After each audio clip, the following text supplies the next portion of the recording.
Bom, pessoal, vamos dar continuidade. O nosso próximo palestrante é o Paulo Rocha. Ele possui graduação em Engenharia Civil pela Escola de Engenharia de São Carlos, da USP.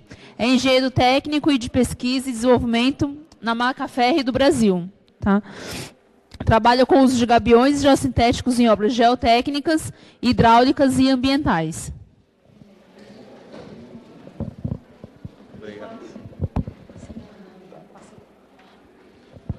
Pessoal, boa tarde. Primeiramente, queria agradecer o convite da comissão e agradecer também a presença de vocês. Faltaram algumas informações no meu currículo.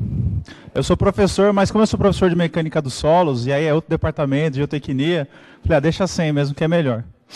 Então, assim, talvez a gente entre numa abordagem um pouquinho diferente, e eu até estava pensando isso antes de começar, né, vendo as apresentações da Safira e do professor Francisco.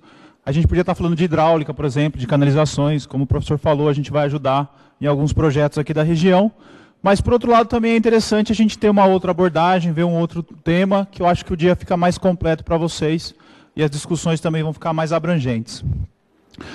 Bom, eu vou falar de uma parte do que a gente trabalha hoje. Na verdade, né, vocês vão encontrar muito mais informações aí no nosso site. Fica aí o convite, a provocação para vocês entrarem lá e descobrir um pouquinho mais.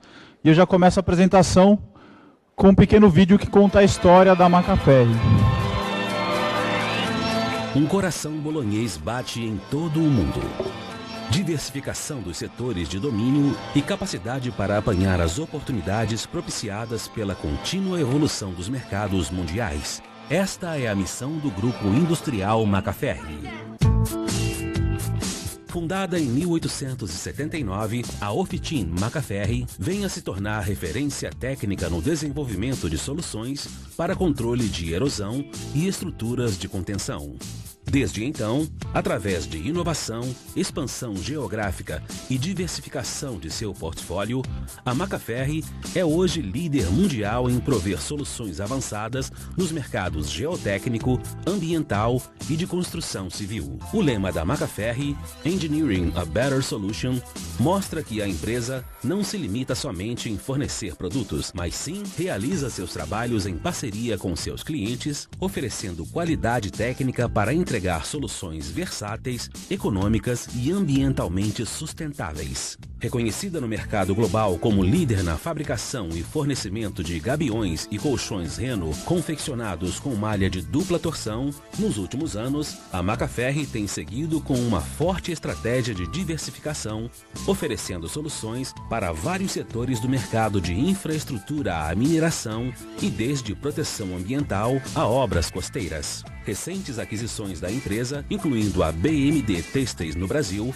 Linear Composites no Reino Unido, Italdrene na Itália, além de maciços investimentos na linha de produção, vem estendendo o portfólio de produtos e soluções da Macaferri para incluir uma série completa de geossintéticos. Como resultado, hoje a Macaferri é uma das maiores fornecedoras de geossintéticos para a indústria de construção e líder em aplicações geotécnicas.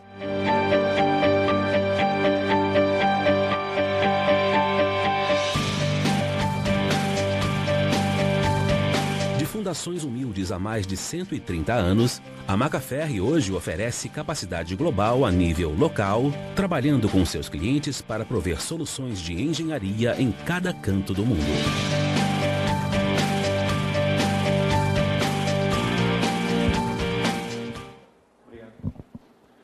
Bom, continuando, falar rapidamente aqui das soluções que a gente trabalha. E a gente começa, na verdade, na década de 70, chegando na América Latina, com esse produto aqui do meio, que é uma malha hexagonal de dupla torção. É uma malha de aço feita de arame que serve para fazer os gabiões. E os gabiões a gente vai utilizar em contenções, né, dentro da geotecnia e na hidráulica, principalmente, em canalizações, barragens, escadas de dissipação.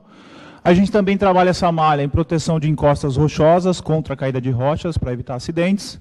E tem o outro segmento que a gente trabalha, que são as fibras metálicas e fibras sintéticas para os pisos industriais. Então, da mesma maneira que a gente vem hoje tentar fazer um curso para vocês sobre geossintéticos, a gente poderia fazer um sobre hidráulica, ou sobre um geotecnia, ou sobre pisos e tudo mais. Né, a empresa acabou se diversificando muito, como o vídeo fala, e hoje a gente tem vários profissionais trabalhando em vários segmentos, e a gente tenta, né, sempre se especializar em todos eles.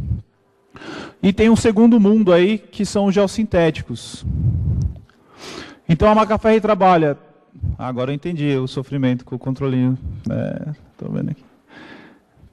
Então o que acontece? A gente trabalha dentro da linha de reforço, com estruturas de contenção, aterros reforçados, a parte de proteção contra erosão, com revestimento de taludes, desenvolvimento de vegetação, a parte de drenagem, que é um mundo à parte, que vai desde a construção civil, a campos de futebol, rodovias e a parte ambiental também.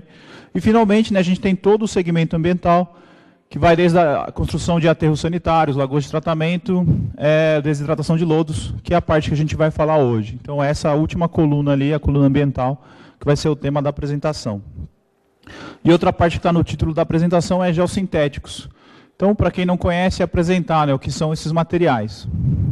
Então eles são materiais sintéticos, como o próprio nome diz, são materiais poliméricos, vêm lá do petróleo.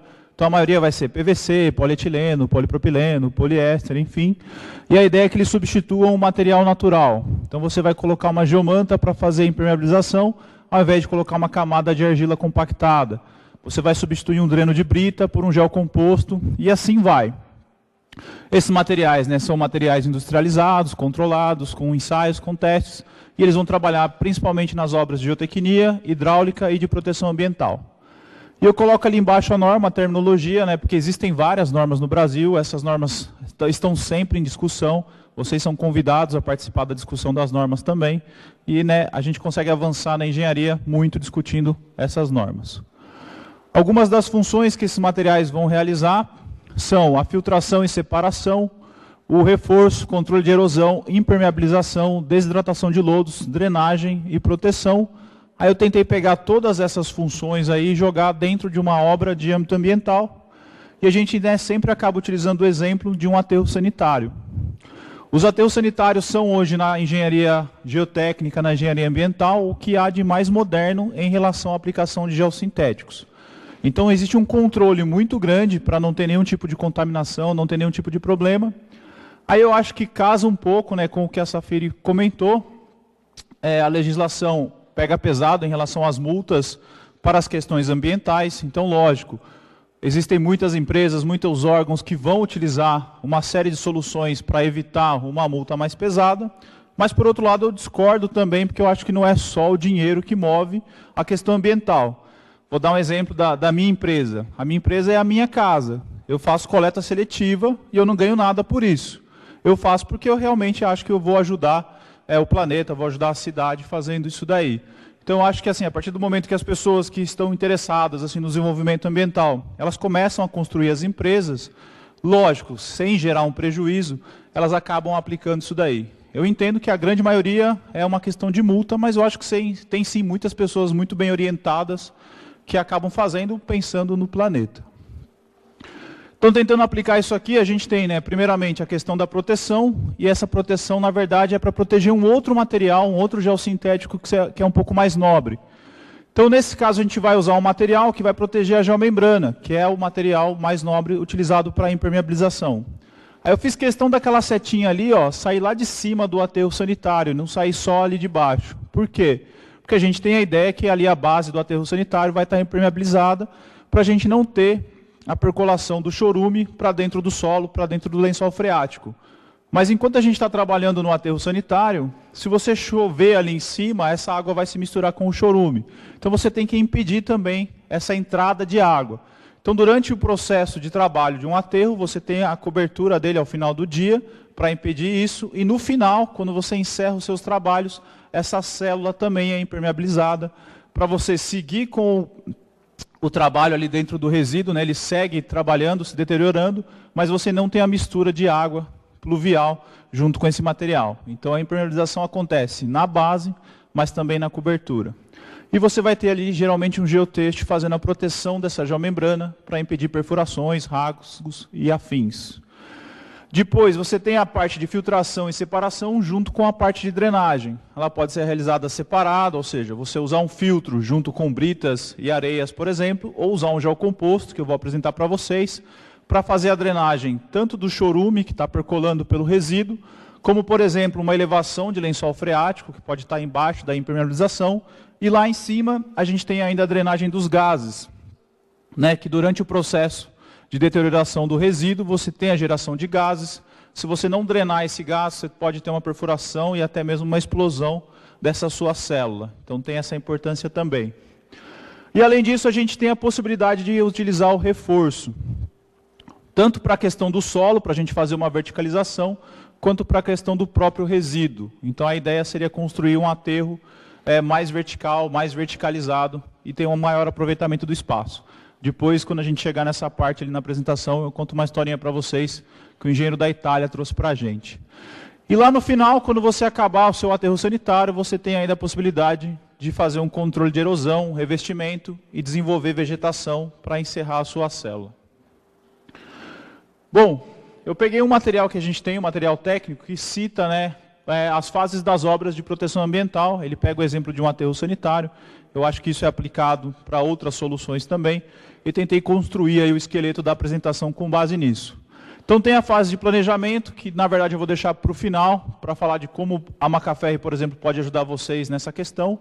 Depois vem a construção com o controle de fluxo, que é a parte da impermeabilização, a proteção mecânica através do uso de outros materiais, e a drenagem subsuperficial, por exemplo, de uma elevação de lençol freático. A parte de operação vem dentro, né, a verticalização dos aterros, a construção de diques e a drenagem superficial. Infelizmente, pelo tempo, né, não vai dar para entrar muito nisso daí, mas fica o convite e a provocação para que vocês vejam lá depois. E o encerramento, a drenagem de gases, que vai entrar lá também, drenagem subsuperficial. Controle de fluxo e drenagem pluvial, vai entrar um pouquinho. Estabilização do solo de cobertura e o tratamento de efluentes, ou a desidratação de lodos, também eu separei alguns slides para falar para vocês. Então, como eu falei, deixando o planejamento de lado, começando pela fase da construção, falando primeiramente pelo controle de fluxo. E esse controle de fluxo ele é feito principalmente com a utilização de uma geomembrana, ou uma manta PID, ou a manta PAD. Eu sei que para vocês muitos, né, vai falar, pô, nunca ouvi falar de geossintéticos, né? Para mim isso aí é uma novidade. Se você pegar uma revista, por exemplo, como a Fundações e Obras Geotécnicas, a cada 10 páginas ali você vai ter uma propaganda de uma empresa de geossintéticos, não necessariamente a Macaferri, falando desses materiais. E qualquer obra de engenharia que vocês forem hoje, vocês vão encontrar pelo menos um geossintético. Às vezes a gente não está muito familiarizado, mas a gente conhece. E esse aqui é um dos poucos assim que eu já vi na televisão uma vez mostrando uma obra. Sabe qual é aquele papo que você fala assim, eu estava passando os canais, parei lá na Mama Brusqueta, os caras, passando canal, você estava assistindo lá, né? Esse aqui eu estava passando mesmo, porque eu parei na Cultura. Aí na Cultura, lá um sábado de manhã, estava mostrando uma obra do Aterro Bandeirantes. E aí estava mostrando a instalação das geomembranas. A parte triste é, a pessoa em nenhum momento falava geomembrana, falava manta PAD, a manta de impermeabilização, enfim, usava vários nomes. Mas eu falei, pô, bacana. E por que acontece isso hoje? Porque qualquer obra de aterro sanitário, você vai ter essa aplicação. Então, dentre os geossintéticos, como eu falei, a ideia é, vou substituir um material natural por esse material novo. Tem obras que você não consegue. Numa rodovia, por exemplo, a pessoa fala, não, eu prefiro a drenagem convencional, em brita, porque eu já tenho o manual lá do DR, eu já sei como é que eu vou fazer isso daí. Mas numa obra ambiental, como um aterro, uma lagoa, é praticamente impossível. Porque a gente vai substituir lá 1 metro, 1,5 metro de argila compactada por um material que tem 1 milímetro, 1,5 milímetros, 2 milímetros. E a impermeabilização que ela vai garantir é muito maior. Então você pode não utilizar o produto da Macaferri, você pode buscar outra empresa. Mas é praticamente impossível você construir uma obra ambiental como essa hoje em dia, sem fazer a utilização desse material. Uma questão interessante das geomembranas é que eles recebem um tratamento especial dentro dos geossintéticos. Elas são materiais um pouco mais técnicos e mais controlados. Então a gente tem uma norma, por exemplo, que define valores para esses produtos. Essa norma se chama GM13, né? Na verdade ela é um cômputo de normas americanas. Então ela pega vários ensaios lá da STM e lista valores. E fala, ó, a sua geomembrana, para ser classificada como GM13, ela tem que ter essa espessura mínima, essa resistência à tração, essa resistência ao funcionamento. Então você acaba trabalhando dentro de valores estabelecidos por norma. Isso ajuda muito, né, os projetistas e os profissionais começam a trabalhar com isso. E acaba que você tem um material mais controlado dentro do mercado. Ou seja, a empresa que vai trabalhar com isso, ela tem que te apresentar um certificado, um laudo, falando, ó, esse material atende a GM13, está aqui todos os laudos de testes que foram realizados, você pode utilizar sem problema nenhum.